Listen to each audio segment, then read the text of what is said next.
For some of these assisted living places to take on something that is completely out of their realm, and then somebody does end up back in skilled nursing, to me that's a form of elder abuse. They're planting this idea in their head that they're going to be able to stay there forever, and they just can't.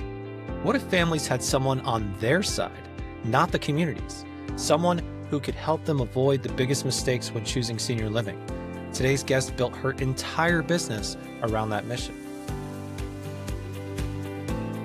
Welcome to From Leads to Leases, a CCR growth podcast that helps senior living providers transform their complex challenges into opportunities. Listen in for stories from industry leaders, innovative strategies, and insights. And with our expertise, learn how to increase occupancy faster, guaranteed. Welcome back to another episode of From Leads to Leases, the podcast that dives deep into the senior living and senior care industries, bringing you insights, strategies, and stories from the experts at the forefront of innovation, leadership, and care. I'm your host, Jerry Vinci, CEO of CCR Growth. For those of you who don't know about us, CCR Growth is a full-service marketing and growth agency that's exclusive to the senior living industry. And through this podcast, I'm here to guide you through the evolving landscape of senior care, exploring the innovations, strategies, and leadership insights that are shaping the future of the industry. So whether you are a provider, a caregiver, or industry leader, this show is here to help you make informed decisions and create meaningful impact. All right, today I'm joined by Andrea Donovan, founder of Chicago Senior Living Advisors. Andrea is a senior housing consultant, geriatric care manager, and certified guardian who works exclusively for the families navigating placement decisions, not the communities themselves. Her model prioritizes objectivity, advocacy, and long-term fit over quick solutions. If you've ever wondered what it really means to protect families from making the wrong decision, Andrea has some powerful insights to share. So Andrea, thank you so much for joining us today and welcome to the show. Thanks a lot, Jerry. Thanks for having me. Absolutely. This is one of my favorite topics to talk about. I think there's so many unique angles to it, and I love the way that you're going about helping families make smarter decisions. You've built your practice around representing the family directly and not the community. What made you take that path? Because I know a lot of placement agents, they do the opposite. They kind of work, not necessarily work for the communities, but they definitely have a model that incentivizes the communities rather than the families. So what made you take that path and what problem were you trying to solve? The reason I took that path is because I started in the senior living industry as a marketing and admissions director for a continuing care retirement community, and it was Catholic based. And I know that I'm dating myself here, but at the time I was getting so many telephone calls, mostly from the children of the seniors who didn't have any solutions to the senior living problems that they were trying to solve, that I saw a niche for a consulting business. And so I quit my job there. And I started out by touring and evaluating close to 150 senior communities around the Chicago metropolitan area. And now that I've been at this for over 20 years, I have probably been in over 500 of them. And what I looked at was the cost and the method of payment that they accepted, the levels of care that they had available, the staffing, which is the most important component, that when a family is taking a tour, they need to be asking about that.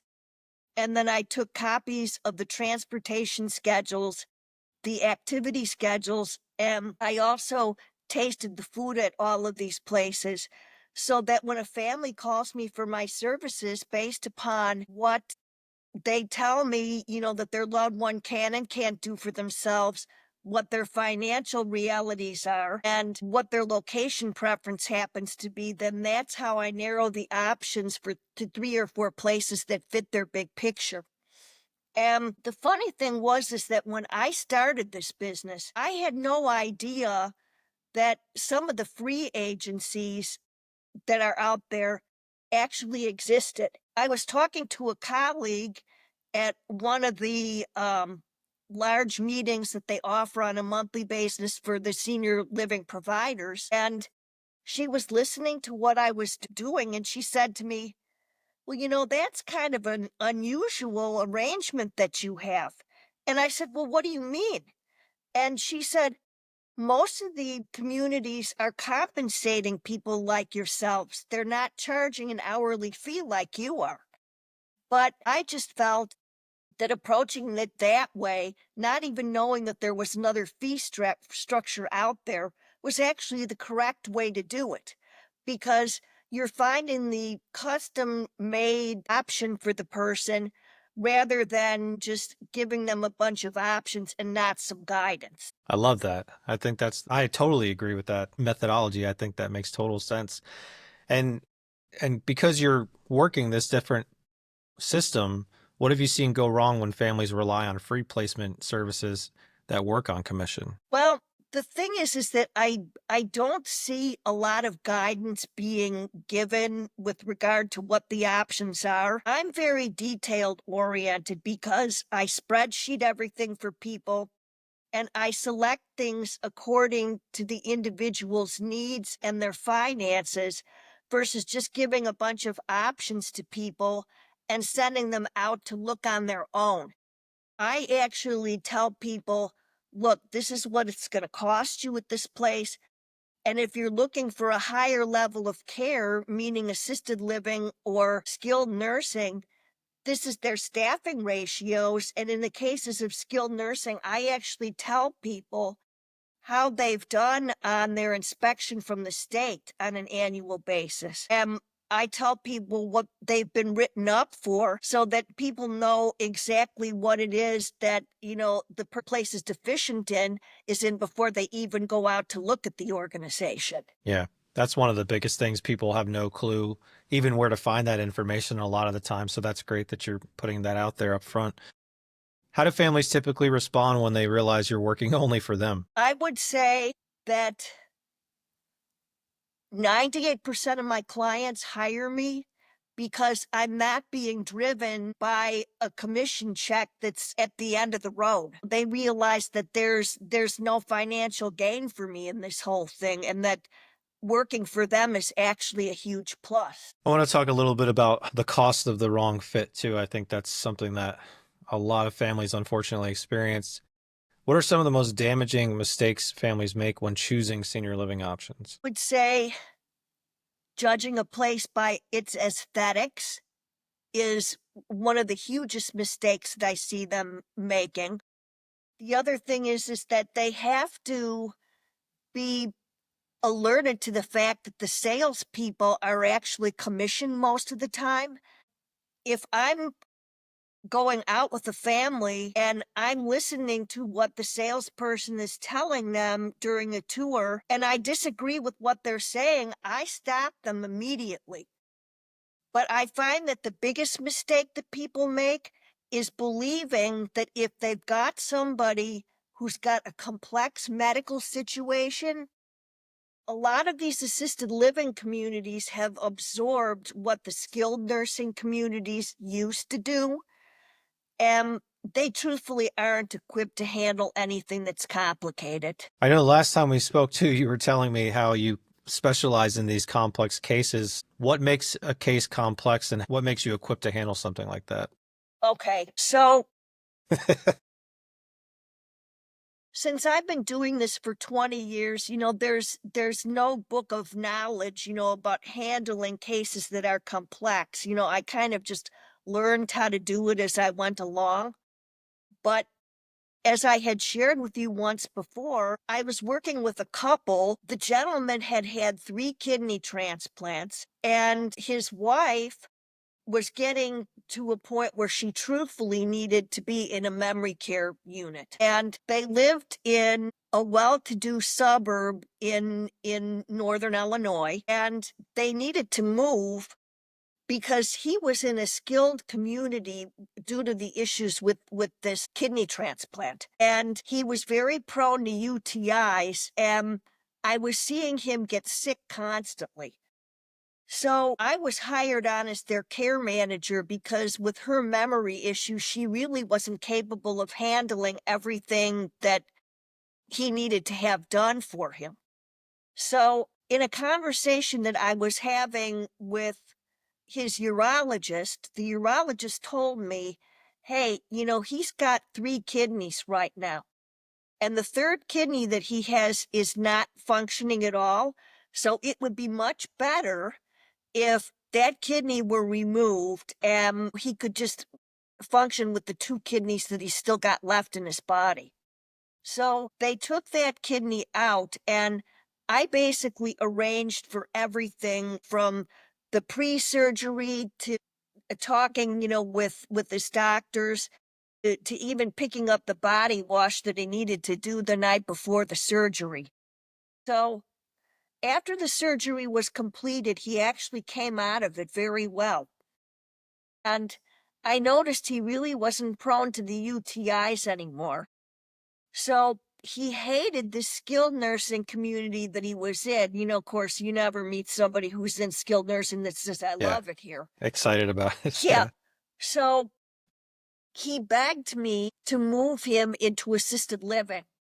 And I said, I really don't know if they're equipped to handle that, and of course, his money manager got wind of that, and he was paying $17,000 a month for a private room in a nursing home, and all of a sudden her antenna are going up and saying, we could lower his cost of care. And I was like, whoa, wait a minute, I'm going to select a couple of places that I think might be able to handle his case.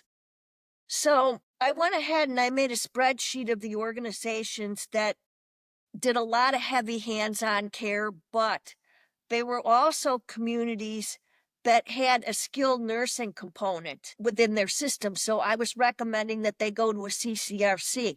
Well, this gentleman was bright enough where he decided that he was going to do some research on his own.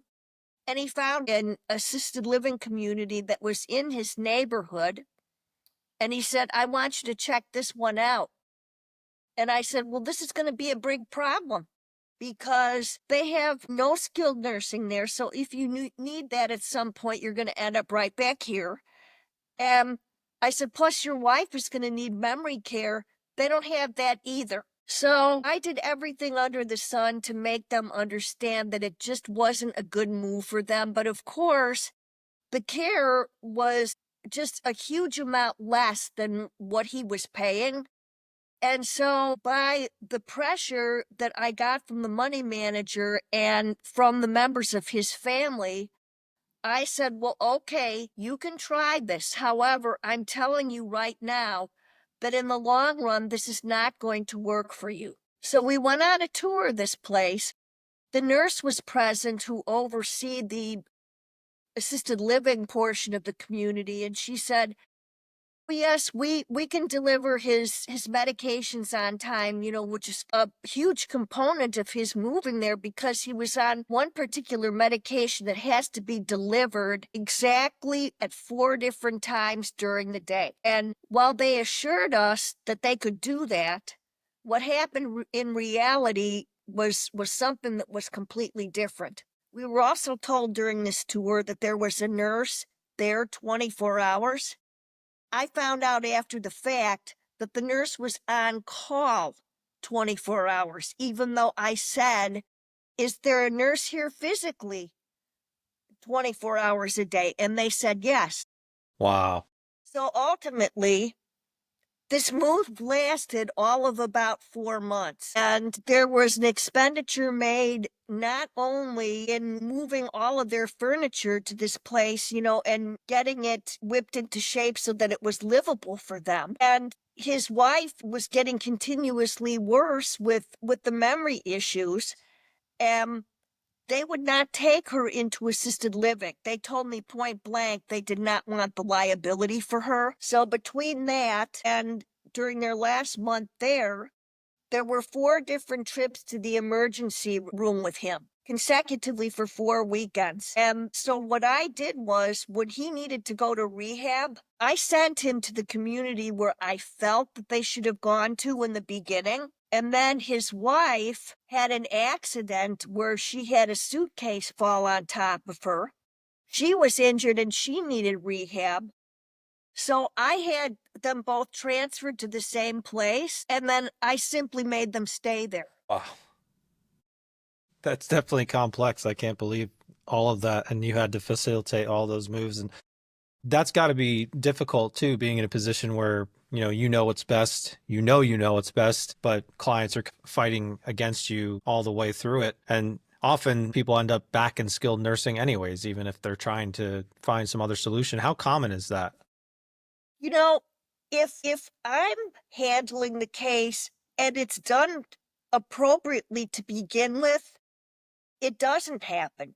I mean, a move from assisted living to skilled, when the person's health worsens is one thing. But if it's a bad decision made by family members and other professionals in the business who don't have any business getting involved in a part of the specialty that's not theirs, where the mistakes are made. When those placements fail, what does that failure actually look like for the older adult? What are they experiencing during that whole process?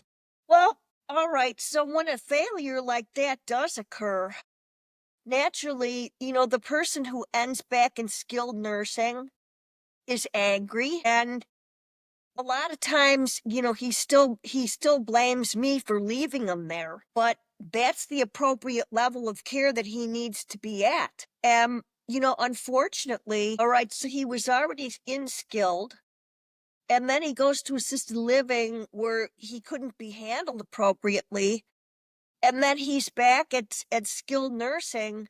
He gets angry and confused as to why he's there because he's also got Parkinson's besides that. So, you end up having memory issues with that disease too. And then, of course, you've got the family members fighting about the money. Oh, he can't afford this. It ends up to be a real mess. Yeah. But Yeah, I can truthfully, imagine. my opinion is this. For some of these assisted living places to take on something that is completely out of their realm, and then somebody does end up back in skilled nursing, to me, that's a form of elder abuse because they're taking them in temporarily and planting this idea in their head that they're going to be able to stay there forever, and they just can't. And a lot of times the solutions to the problems that they come up with are often not affordable. For instance, they ask people to hire additional care, with a home care agency. Yeah. Yep. So you're talking at the assisted living costs that are somewhere average $7,000 in the state of Illinois, but then to hire somebody on top of that in the northern suburbs, it's $40 to $45 an hour. And those little $40 to $45 increments can really add up. What is the gain by these communities that are making those choices to kind of sell people on an idea that's not actually true about, them being able to prosper and thrive in a community like that? I mean, is it financial? Is it just to boost their census? I mean, what's the end game? You know what, Jerry? It absolutely is financial because I can remember when I was back in that sales position, I was getting tremendous pressure put on me from the powers that be to keep that place filled.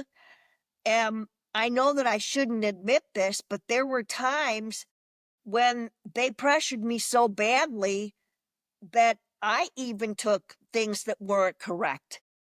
But the fact of the matter is, the place was a CCRC and they had skilled nursing that accepted Medicaid.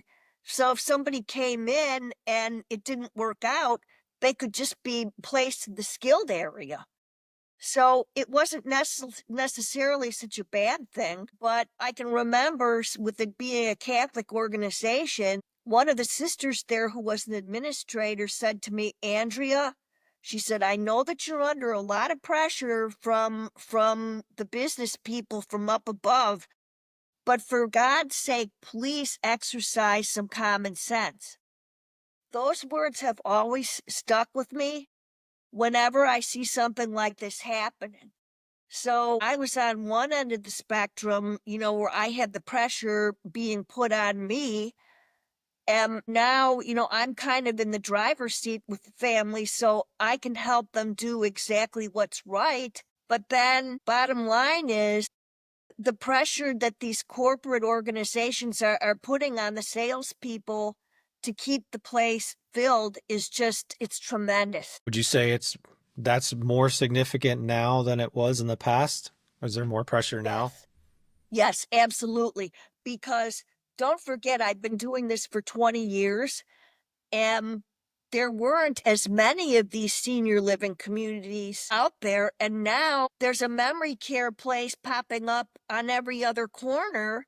And so, you're literally competing with tons of places, that are right in your locality. So I can understand the pressure that's being put on the people who are in the sales position. But do I agree with some of the things that are being done? Absolutely not. And do you think a lot of that ties into the corporatization of senior living? Yes. Yeah. I just find that when I was first in the business, there was a lot of compassion, and the resident always came first. Now it's just a numbers game, and the focus is just on keeping the place filled. Yeah, someone else I spoke to recently was talking about that shift that it used to be about the residents and what's best for the residents, and then it shifted to what's best for the staff, because staff retention is such a challenging issue right now that the communities are more focused on keeping them happy than the residents. So it's completely shifted that whole culture within the communities. Not saying every community is like that, but there are some for sure. Well, the biggest part of the problem is that the availability of staff that are qualified ever since the pandemic occurred has really put a burden on keeping these places well staffed. So what I would see as the norm 10, 15 years ago, and with all of these changes, it's not even close to the same thing. Assisted living, the ratio used to be about 8 residents to one CNA. Now it's way above that. I see ratios that are like 15 to 1. Even worse than that, there was one place that I went into where it's 25 to 1. I walked out of the tour, or I cut it very short, because I just said, how can you possibly have one CNA working with 25 different residents? And that's why I say the most important thing that people need to ask these places, what is the ratio of your staff to your residents? And normally I get the stock answer of, well, we staff according to acuity. And that's when I say, okay, so that means that you're going to staff according to exactly what the state requires you to have. So take a guess. Tell me what you think it is. And they don't like it when I put them over a barrel like that, but I can't place a client at one of these places without knowing that. No, not with a ratio like that. I mean, we took my son out of public school because the teacher to student ratio was like 20 to 1 or 25 to 1. And we were like, that's not enough personal attention. And that's education. That's not caretaking. It's not good. It's not the same story that it was before. Given your tenure in this industry too, I mean, what changes have you seen in how families make decisions? As far as the family making decisions, I can tell you that I see them make decisions based upon aesthetics. It's not asking the right questions. And if I don't go on a tour with a family, I give them a list of questions, and that's what I send them out with. So a lot of times when families hire me, it's because they don't know how to make the decision. And so that's why, you can look on the internet, which I know a lot of people do, and you're going to get 1,800,000 returns when you hit senior living in Chicago. But based on my conversation and my assessment with them, I can take all those returns and narrow it down to the 3 things that work. Oh, I have a couple questions. I guess I should do these in order.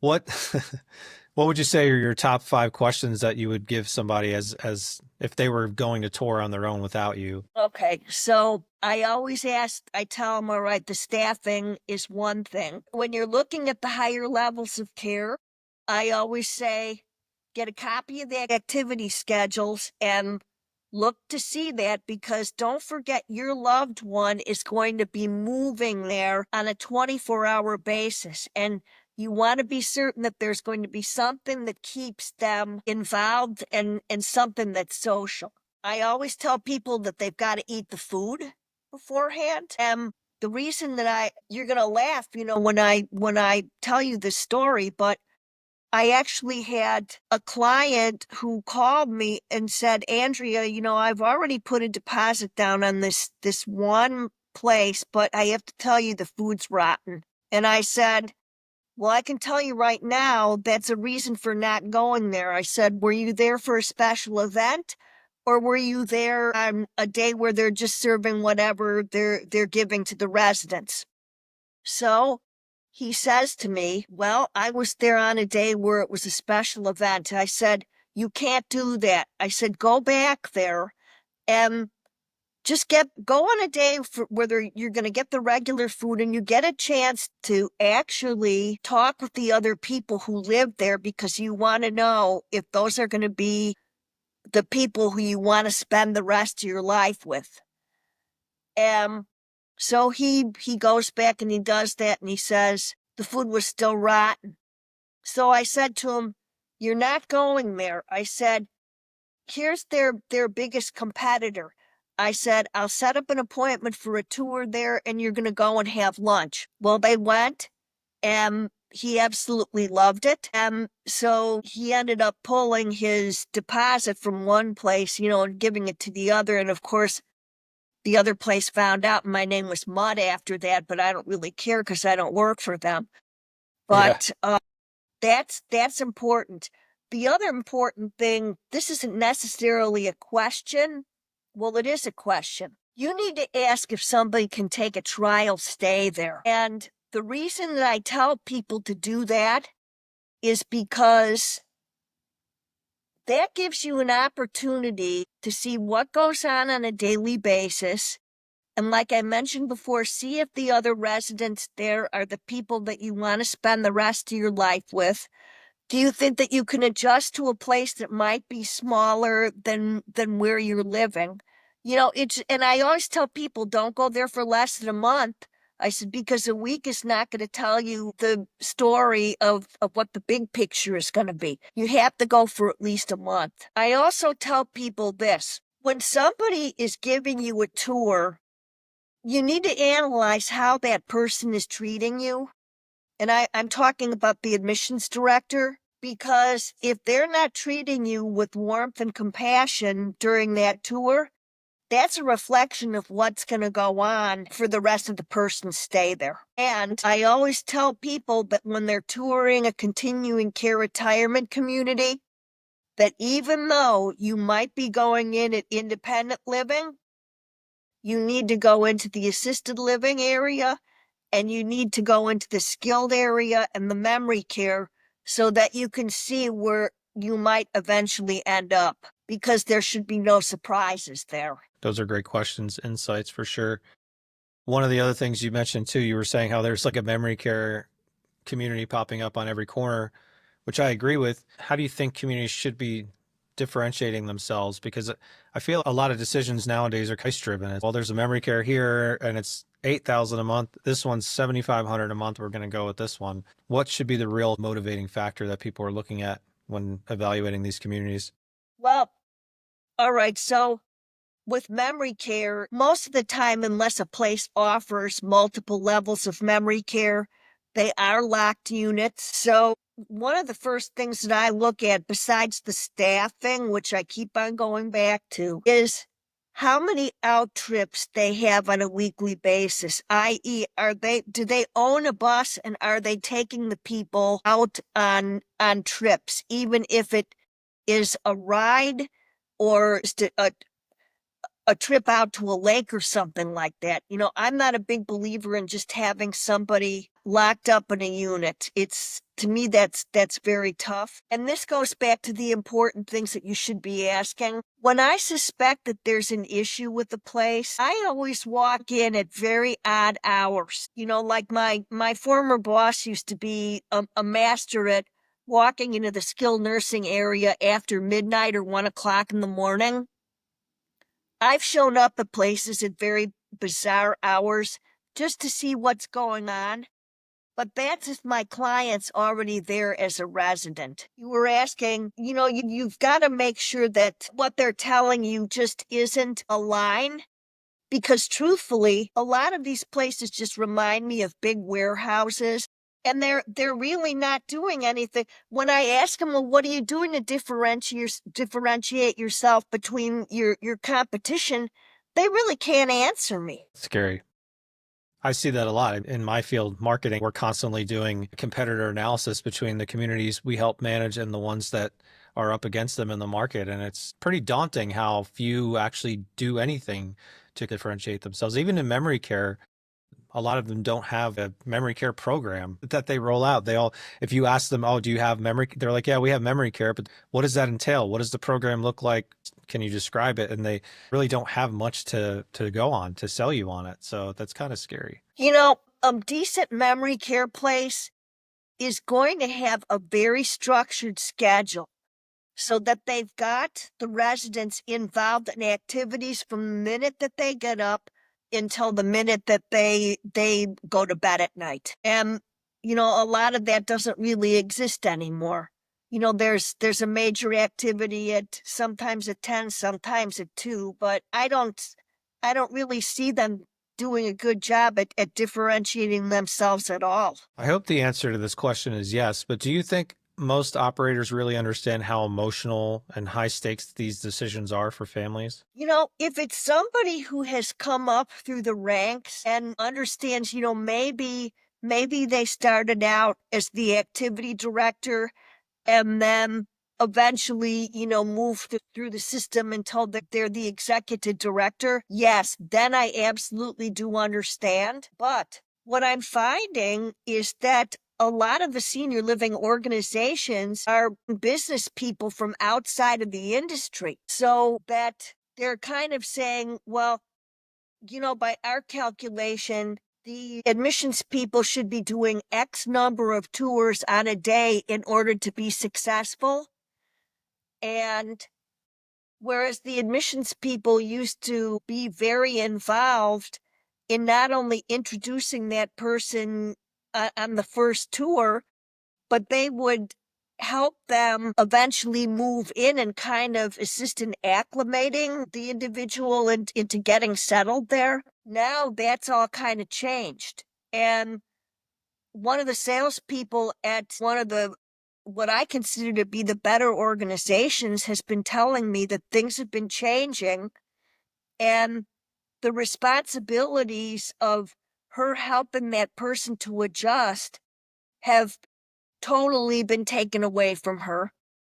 It's also become a situation where corporate is deciding who can be accepted as a resident of the community and who can't be. I guess when the salespeople ask why a certain individual can't be admitted to the organization, the answer is kind of like, well, that's no longer your business anymore. So really, it's been fascinating to watch a lot of these changes. I know a lot of the owners too, they're really just numbers people, like you were saying, how many tours, it's a formula for them. If you work so many tours during the day, you have X result from it. It's the same in our space. It's like if you generate this many leads, this percentage will convert to tours, and out of that, this percentage will convert to move-ins. And they're constantly looking at those formulas, and that's really all that matters sometimes. It's unfortunate they forget the human factor involved and even just the different levels of care. There's a lot of emotions, and these are tough decisions for people. And oftentimes they're not decisions that people necessarily want to make. Nobody wants to No. go to memory care, or skilled nursing. So No, I remember when I was involved in that part of the process, I used to have, there was one person who came back 5 times for tours, and she cried in front of me every single time. And finally, I said, I've got to do something to close this sale. So I had her talk to the resident of the community who was the happiest person there. To this date, I have no idea what was said during that conversation, but once it took place, the individual moved in the next day. So I think they're really kind of getting away from doing that sort of a thing. It's just become more of a thing of churning the numbers, just to make sure you're making your quota. Talking a little bit about your work with communities, and despite not being commission based, how have you maintained good relationships with communities? Basically, I don't get any negative reactions from these places because they're getting a resident for free. They're not having to pay me a Yeah, commission that's that's worth, nice. 1 month's rent or Yeah. 2 months rent or whatever it happens to be. I spoke to one individual who one time said to me, "Well, I don't see what the advantage of your kind of an organization is at all." And I said, "Well, you got to be kidding." I said, "You're getting my referrals and I'm not charging you anything."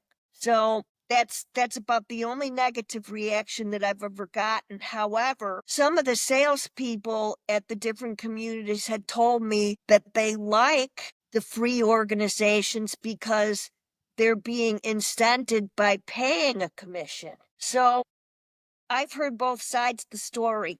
Hey, Andrea's free. We got no problem paying this other person as long as they bring us business. But technically, it's still a conflict of interest. Yeah.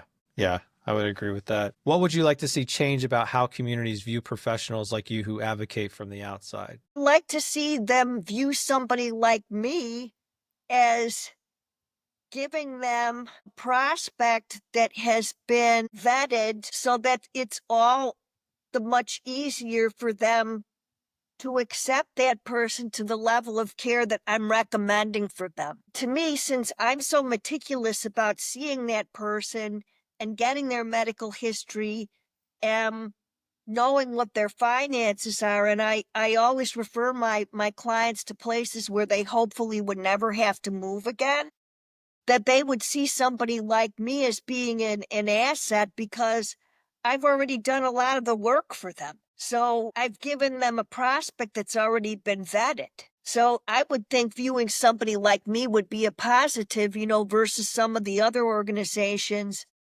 who send over 1,000 referrals a week, but none of them are appropriate. So who would I rather work with? Me, obviously. If a sales director or executive director were listening to this, what would you say to help them understand your value? Well, number one, I don't cost you anything, and I'm giving you a valuable client who's been financially and medically vetted for that person to stay with you for a long time. And and if somebody does stay there and live for a long time, that's obviously very profitable. I mean, I realize nobody's going to be in long-term care forever, but, there are some individuals that have lived at some of these places for a very long time. I mean, the downside of working with some of the free organizations is I understand that they have to stay there for 30 days before the commission check is being issued. To me, given the choice, I'd rather be paid for my work than and do the placement appropriately versus just taking the gamble, and having the person not be able to stay there for 30 days and then you get paid nothing. Everything has positives and negatives. I've been doing this for 20 years. I never even knew that the other types of organizations existed, but yet I've never changed the way that I've done things. So it's worked for me. And after all the years of doing this work, what has been your biggest personal or professional insight? My biggest personal and professional insight is I'm going to go back to say I've never changed the way that I've done things. And I truthfully don't know of anybody that has ever moved out of the community that I've placed them at because they just hated it and it didn't work out. So my success ratio is very good. And I can remember when I first started the business, I was talking to a professional from the home care agency or one of the home care agencies that existed at the time. And she said to me, well, she said, you're doing things the right way versus the way that isn't quite right. Because you're often walking families through some of these hardest some of the hardest decisions they'll ever have to make. I mean, what keeps you motivated to keep doing this? The thing that motivates me to keep doing it is that I've been successful at it. You kind of get a very positive feeling. I'll never forget the first person that I ever placed was the mother of somebody who I needed to move from assisted living to a skilled nursing community. The daughter was a teacher, and the first time that I met her and I gave her the recommendation and set her up to go on the tour, she took out her checkbook and paid me right there. So I guess I like the feeling of the gratitude that I get from the families once the job is done. There have been the few times, that I've placed people in non-CCRC organizations where the individual has had to move to a skilled community because of healthcare issues, and they always come back to me a second time. So, all right, the first portion of it was finished. Now they need a higher level, and they come back to me to do that part of it. It's somebody that I may have done the placement 10 years ago. And it's most of the time, it's fun meeting with the families, and it's not the senior who I'm dealing with. It's always their kid. I want to say a number of years back, the kid was always my age, but now the kids that I'm helping are way younger than I am. And while I actually thought that at some point there would be some pullback from the children not wanting to work with somebody who's in my age bracket, it doesn't bother them in the least. They are so grateful just to have the job done and work with somebody, who's been doing this for many years, that they appreciate all the experience that I've had. Yeah. Do you want to work with the surgeon who just came out of med school, or do you want to work with the guy who's been doing it for 20 years? You know what? And that's exactly what it boils down to. I mean, I just thought that people would get so turned off, when they'd see me standing in their doorway, and it hasn't been like that at all.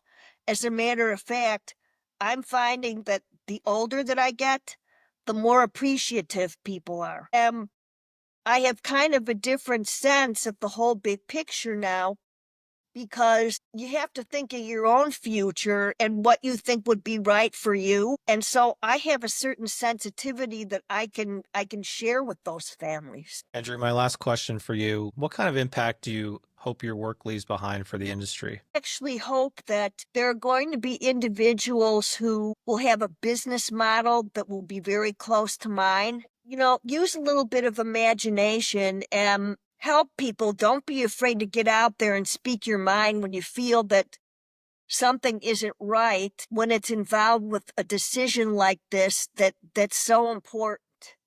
Because truthfully, it could make or break somebody. So I just, I hope that there are people that will continue to take more of an advocate's position rather than what the opposite of the coin is. That's a great perspective for sure. Where can our audience go to learn more about Chicago Senior Living Advisors or connect with you? Okay, you can go to my website, which is chicagoseniorlivingadvisors.com. I also have a Facebook page, and the best way to get in touch with me is my cell phone is right on my webpage, and I always return my calls the same day versus then letting somebody wait a couple of days, because most of the time people are in crisis and they need somebody who can act quickly, and that's me. Great. Thank you. We'll make sure we put all that in the show notes for our audience. So, Andrea, thank you so much for such a great interview and being so open to answering all these questions. I really appreciate it. Thank you so much, Jerry. So as we wrap up today's episode, I want to extend a heartfelt thank you to Andrea Donovan for joining us and sharing her candid perspective on what it really means to advocate for families in this industry. Andrea, your work cuts through the noise and puts compassion and clarity front and center, and we're better for it. So if you want to learn more about Andrea's work, we've included all of her info in the show notes. As always, we hope you found this episode insightful and inspiring.